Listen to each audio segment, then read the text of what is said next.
Hey guys, what's up? I'm Nick. I'm the owner of Navarre Kayak Fishing, and today I'm here to talk to you about simplifying your tackle selection. Now, this is a topic that's going to make a lot of people mad, and I'll probably upset a bunch of random folks, but I really don't care. I want to help you catch more fish, all right? But before we talk about tackle, I want to talk to you about our shirt sale right now. Currently, you can go to navarrekayakfishing.com/store, or just go to the main site, click on store. Excuse me. We have blue and yellow performance shirts on pre-order. They're currently on sale for $30, and for every shirt you buy, you're automatically entered in a chance to win an Inshore Kayak Fishing charter. So, you buy a shirt, have a chance to win a charter. Buy 5 shirts, have 5 chances to win that charter. So, go check it out. The links will be in the description. Now, let's talk about selecting tackle. This is a lot of tackle. I have a few boxes that look like this in my garage, and they don't get used. The majority of them are brand new. Spooks, some Matrix mullet, zombie ripstick, subwalk. There's all kinds of baits in there, alright? And I just simply don't use them. Have I caught fish on all of them? Yes. Do they all work? Yes. But you do not need to go out and invest in thousands of dollars worth of tackle to catch inshore species. They're not very smart. You just have to find them, and they're willing to eat, and that's what it comes down to. So I'm going to talk to you about my 3 favorite lures. I'm going to tell you when I use them and why. All right, here's lure 1. This is a Jackal Bonnie 95. It is made by Jackal, of course. Shimano imports it from out of the country. Well, they used to. They don't do it anymore. But it's a topwater lure, and I use it as a search bait. Now, I use it as a search bait all the time, all winter. New Year's Day, 6 o'clock in the morning, 26 degrees. I caught my first fish of the year on that bad boy right there, 17-inch trout. It's an awesome lure, but it's more about its purpose and why I use it, okay? I use it to cover water effectively. Excuse me. What a topwater lure allows you to do, it allows you to throw it and cover water. Anytime a fish comes up behind it and boils on it, you can see it, all right? And that is an indicator that, wow, the fish are here. Maybe that fish didn't come up and eat it, all right? That's great. It gives you an idea that you found the fish. Now you need to pick a bait that is proper for that situation. More often than not, a redfish is going to eat it. So is a trout.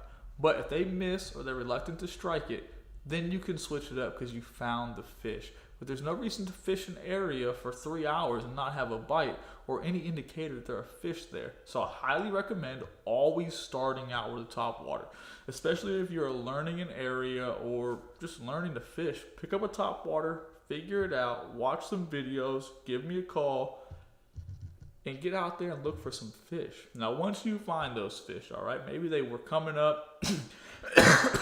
My allergies have been destroying me. I keep coughing. Maybe the fish comes up behind that. It happens a lot during the spring. They won't eat it, okay? A lot of times these fish will key in on real small little baits during the springtime, and they just won't eat that 4.5-inch topwater lure, okay? But now you found them. So the next lure I like to use, lure number 2, is an X-Rap 08. Now this is one of the original X-Raps. It's been around for a long time. Since I was a kid, I used to use it to bass fish in ponds in Ohio. I don't mind these hooks. They just hang up on some driftwood in my garage, all right? They've both been retired. They've caught some fish. But it's an awesome lure. Obviously, it's a much smaller profile bait. It's not as long, it's not as tall, it's not as wide. And it's very, very erratic. This lip is going to allow it to dart all over the place under the water, okay? And you can work it quick as ever. And it looks just like a fleeing minnow or fleeing baitfish, all right? And that's exactly what you want. Pinfish don't just casually swim across the flat. They run for their lives because there are trout and redfish out there that want to eat them. Same with mullet. They're not out there just like, oh, cool, nothing's going to try to eat me. So this is lure number 2. It is very, very good, especially when you have located the fish in the spring and you know they are feeding on small baits, okay?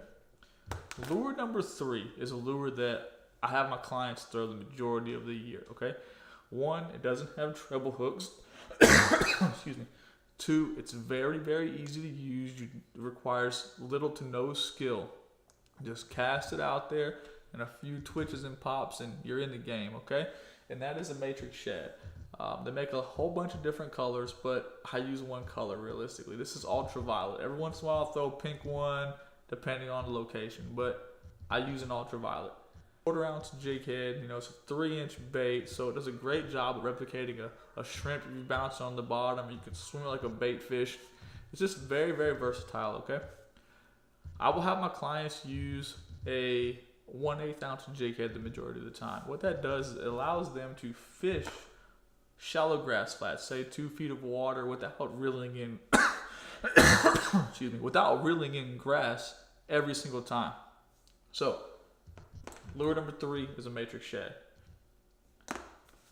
The fishing industry has fantastic marketing skills, okay? They do a fantastic job of giving 5% discounts to people and sending them free lures, and those people telling you that these are the greatest lures ever made, and it's ridiculous. For a person that's new to fishing or getting into fishing, you should be simplifying your tackle. You have no reason to rush out and buy hundreds and hundreds of dollars of tackle. It's just not needed.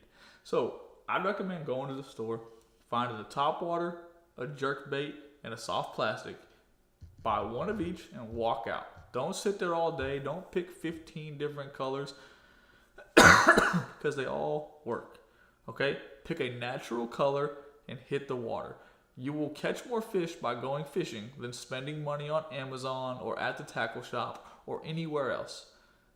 Catching fish involves finding fish. If you can't find the fish, it doesn't matter how many thousands of dollars you spend on rods, reels, kayaks, boats, tackle, it's irrelevant. You have to be able to find the fish, and the only way you're going to do that is by going fishing.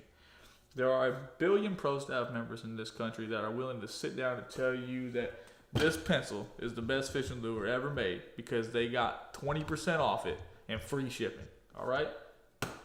That's all irrelevant. The fish don't know anything about a pro staffer. They don't know anything about a lure maker. They just know they're hungry and they want to eat an easy meal.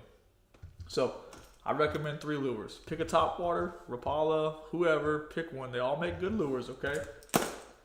Pick a jerkbait, Lucky Craft, Rapala, Unfair, I don't care. Pick a lure, okay? It's irrelevant.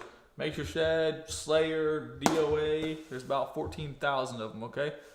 Pick a lure, pick a natural color, and go fishing. You have no reason to take 8 rods or a tackle box that looks like this, okay? It's a complete waste of money. It is a complete waste of time, and it's not going to help you learn to catch fish. This is going to overcomplicate the situation, and you don't need that. I appreciate you guys watching. We have a few other videos up, more content to come, tons of information at NavarreKayakFishing.com, and I look forward to you guys booking your adventure. Have a great day.